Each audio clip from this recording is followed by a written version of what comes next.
The hard day arrived without warning. Sarah spilled coffee on her blouse before a meeting. Her daughter had a small meltdown about socks. The sky was heavy and the train felt too loud. Old Sarah would have taken this as a sign. You can't do this. New Sarah took one breath and thought. Hard days don't mean I'm failing. At the office, she presented anyway, steady, professional, capable. But afterward, in the quiet of a stairwell, Sarah's hand shook. She didn't call herself weak. She didn't call herself stupid. She placed a palm on her chest and whispered, "Of course I'm shaken. I'm rebuilding." She texted Maya one line, "Today is heavy." Maya replied, "I'm here." 2 words, a rope. That evening, Sara walked home through Hamburg drizzle and realized something new. Strength wasn't the absence of fear. Strength was choosing herself while fear sat beside her. When she opened the door, her husband's voice was already waiting, but Sarah's voice, her own, was waiting too. Her husband criticized her the moment she stepped inside. "You're late. Again. You never manage time," he said. Sarah felt the familiar spike, panic, shame, the urge to prove she wasn't wrong. Then she saw her daughter watching from the hallway. Sarah remembered. This is where cycles are built. Sarah knelt to her daughter's level and said softly, "Mama's going to wash up and then we'll have dinner." Her husband scoffed. "Stop pretending everything is fine." Sarah stood. She didn't raise her voice. She didn't explain her commute. She said clearly, "I'm not available for insults."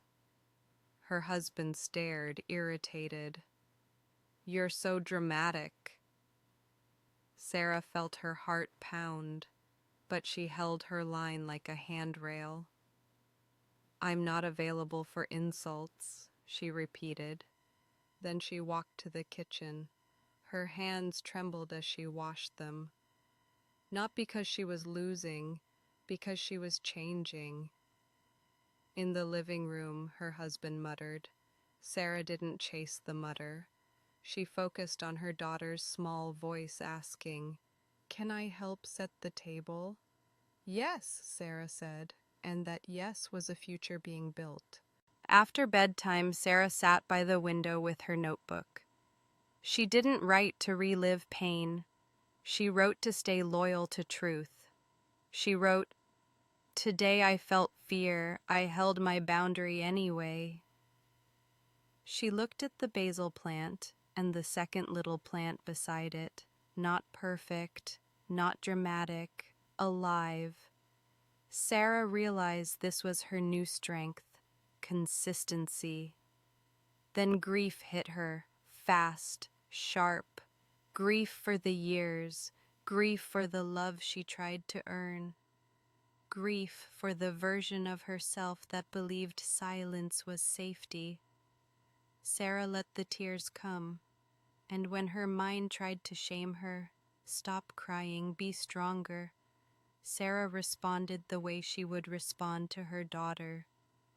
"Crying is allowed." She breathed. She softened. She didn't abandon herself. In that quiet moment, Sarah understood something essential. Self-compassion is not softness. It is survival becoming gentleness. It is a phoenix learning it can rest and still rise. In the following days, Sarah practiced a new habit. She stopped arguing with distortion. When her husband said, "You're making things up," Sarah answered, "I trust my experience." When he said, "You're too sensitive," Sarah answered, "My feelings are information." When he tried to change the topic into her flaws, Sarah returned to the point. "I want respect." Not a lecture, not a courtroom, just a truth. At work, Sara noticed how natural respect felt. When someone misunderstood, they asked questions. When someone disagreed, they discussed. No one punished her for having a mind. Sara realized she had been living in two realities, and she no longer wanted to split herself. One lunch break, she sat with Maya and said, "I keep waiting for him to understand." Maya replied, "Understanding isn't required for you to choose yourself." Sara felt something click into place. She didn't need his permission. She needed her own commitment, and she already had it. Because every time she protected her reality, she protected her daughter's future too. On Saturday, Sara and her daughter took a tram to a small museum, something gentle and ordinary. Her daughter stared at paintings like they were windows into other worlds.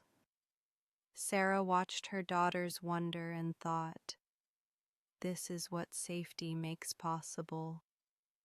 On the way home, her daughter fell asleep on Sara's shoulder. Sara felt the weight and the sweetness.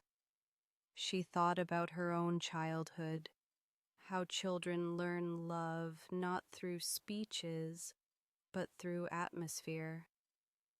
At home, her husband complained, "You're always out. You're avoiding responsibilities." Sara felt the old guilt try to rise. Then she recognized it. Not truth. A leash. Sara said evenly, "Spending time with our daughter is a responsibility." He rolled his eyes. Sara didn't chase him. She carried her daughter to bed. Later, Sara stood by the window and let herself imagine a new home atmosphere, one where laughter wasn't rationed, one where decisions weren't punished, one where her daughter could grow up and say no without fear. Sara whispered, "That's the home I'm building." And this time the words didn't feel like hope. They felt like a plan made of truth, slow, steady, real. One evening, Sara's daughter asked a simple question. "Mama, what is love?" Sara's throat tightened. She didn't want to lie. She also didn't want to burden a 4-year-old with adult pain. So she answered with the kind of truth that fits small hands. "Love is when you feel safe," Sara said. "Love is kind. Love listens." Her daughter nodded as if that made perfect sense. Sara continued softly, "And if someone is not kind, we can ask for help." Her daughter touched Sara's cheek. "You're kind." Sara felt tears threaten again. "Yes," she whispered. "I'm learning to be kind to me too." Later, Sara wrote in her notebook, "My daughter doesn't need a perfect mother. She needs a mother who chooses truth. She needs a mother who chooses safety." Sara thought about professionals again, trained support, counselors, people who could help her hold steady during the hardest parts. Sara didn't see that as weakness. She saw it as wisdom. A phoenix doesn't rise alone. It rises with air beneath its wings. Support was air, and Sara was learning to breathe. A week later, Sara had another hard moment. Her husband tried to pull her into a long argument, turning her boundary into an attack. Sara felt her pulse race. Then she did something new. She stopped. She looked at her own hands. She noticed the room. She breathed. And she said calmly, "I'm not discussing this in a harmful way." He laughed, dismissive. Sara didn't argue the laugh. She turned toward her daughter's room and checked on her. Her daughter slept, peaceful. Sara stood there and realized Peace is not something you convince someone to give you. Peace is something you build. Brick by brick, boundary by boundary, support by support. Sara thought of all the women who felt trapped in confusion. She wished she could tell them one thing. You are not crazy for wanting respect. Your body is telling the truth. Your feelings are data, and clarity is power. Sara returned to the living room and felt her spine straighten. Not in aggression, in dignity. That was her new definition of strong. On Sunday morning, Sara and her daughter made pancakes. Flour on the counter, giggles, a small mess that didn't need to be perfect. Sara noticed how different her daughter looked in a peaceful atmosphere, lighter, louder, more herself. Sara thought, this is why it matters, not to prove anything to him, to protect what's growing. After breakfast, Sara opened the window and let cold air fill the kitchen. Hamburg felt like a clean breath. Her husband complained from the other room. Sara didn't run to manage it. She stayed with her daughter. She stayed with the moment. She stayed with her own life. In her notebook, Sara wrote the final line of her season. I stopped debating reality. I started believing myself. She looked at the plants on the windowsill. She touched the basil leaves gently, and she smiled, not because everything was easy, because she was real again, because she was returning daily to her own voice, because she was teaching her daughter the most important lesson of all. Love doesn't demand you disappear. Love lets you live. And Sara, quietly, steadily, was living.